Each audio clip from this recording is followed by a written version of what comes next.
And welcome back. This past Monday, I was out at ASU Farrington Field for a very important game. The Division II Softball State Championships between Imagine Prep Surprise versus Heritage Academy Gateway. And man oh man, was it a crazy game. Let me break it down for you real quick. In the first inning, Heritage Academy started off strong, getting 6 runs in the first inning. Imagine Prep didn't even start yet. Imagine Prep after the first inning got 6-1, got 1 run and the score was 6-1. In the second inning, Heritage Academy added 4 more to make it 10-2 at the second inning.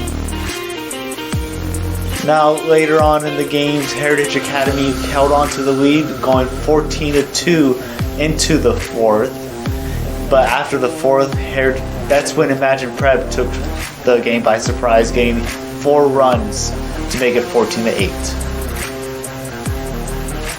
Then until the end of the game, it was a very close one.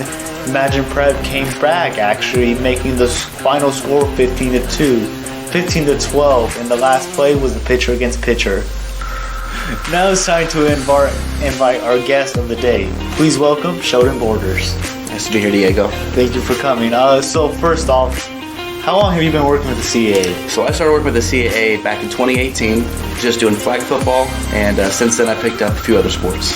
Okay, awesome. And what's the best part of your role in the CAA? Best part, the CAA is just working with the kids, teaching them their craft, teaching them life lessons, also sports lessons, and that's really what I love about it. Yeah, that's the best part. Okay, now enough talking about you, but we will love to.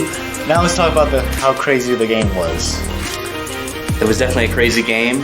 For Surprise to come back from being down 14-2 was awesome. You could see that the crowd was involved in it, the coaches, the players, and you could see life being brought into that team. And it was really cool to see. Now, would you say that was one of the best games you witnessed in your career so far? Yes, definitely. For a championship game to be that good, it's good to see, of course. Obviously, when you're 14-2 and it's a championship game, you're kind of, I was a little bit sad to come all that way just to see a blowout of a game. But when they started to come back, it was awesome to see. Now, you mentioned the fans, and I witnessed the fans as well. They can get a little rowdy sometimes.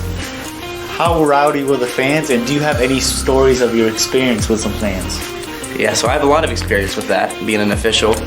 And for a championship game to be that rowdy, it was normal for me. Both teams were complaining about the same things, the strike zone, but the strike zone was very fair.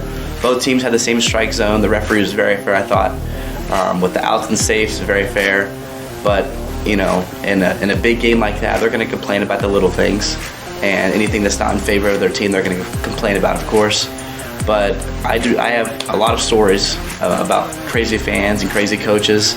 But at the end of the day, it's just a game, and that's what I tell coaches and fans and players. It's just a game. I'm going to make the best call I can for you and your team. But again, it was a really, really good game. And that's the best part, teaching the kids how to play right and always having fun at the end.